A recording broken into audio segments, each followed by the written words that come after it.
Tuh, bentar. Dah. Assalamualaikum warahmatullahi wabarakatuh.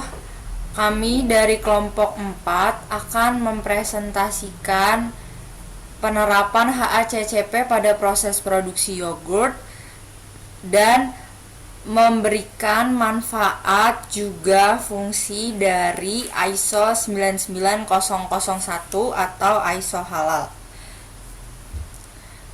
Pengertian dari HACCP atau Hazard Analysis Critical Control Point adalah suatu bentuk piranti atau sistem jaminan mutu dengan prosedur kerja ilmiah, rasional, dan sistematis guna mengidentifikasi potensi bahaya sekaligus menetapkan prosedur pengendalian keamanan yang fokus pada aspek pencegahan.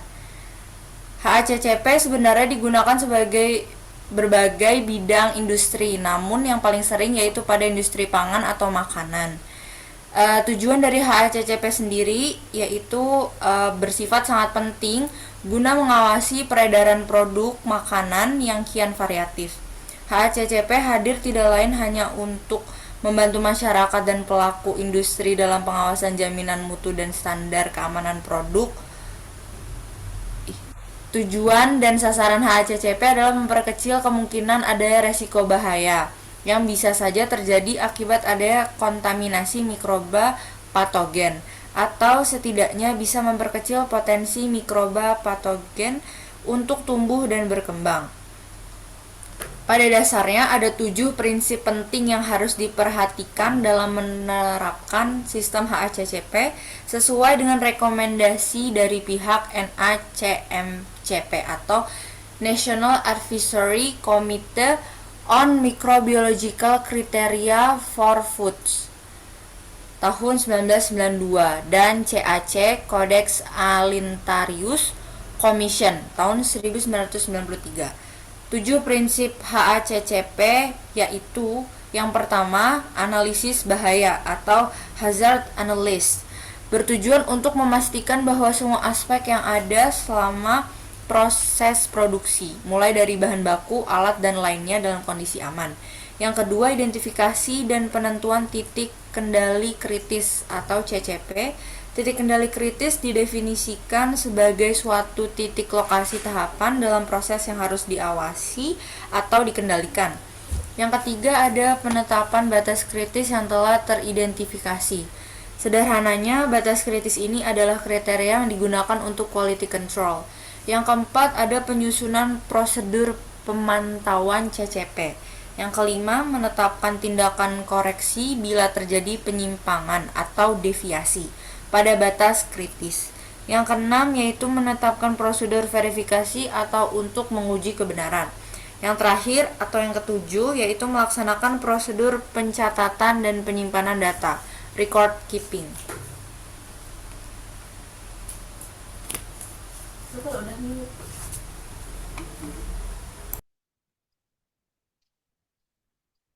Selanjutnya adalah tabel pohon keputusan penentuan titik kritis,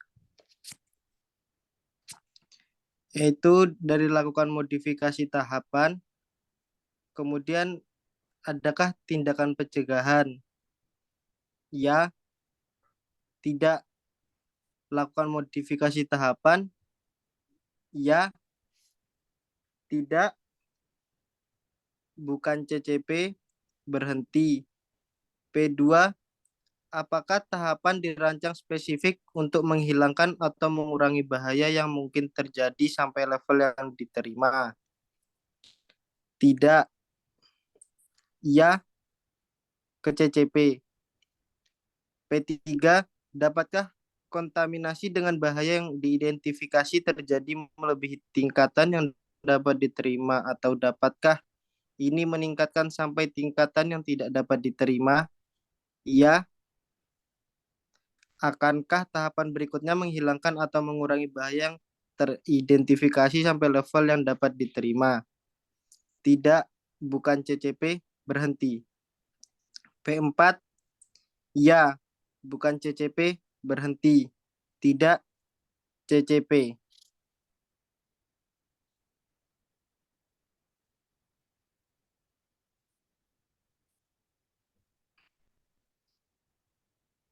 kemudian penyusunan diagram alir, susu sapi segar, kemudian penimbangan bahan tambahan, kemudian pasteurisasi, kemudian pelarutan gula, kemudian homogenisasi 1, kemudian pendingin, kemudian pemisahan lemak, kemudian homogenisasi, kemudian inkubasi, kemudian penyaringan, kemudian penambahan essence dan pewarna, kemudian shrink, kemudian pengemasan, kemudian pengkodean, dan yang terakhir pengendalian mutu produk akhir.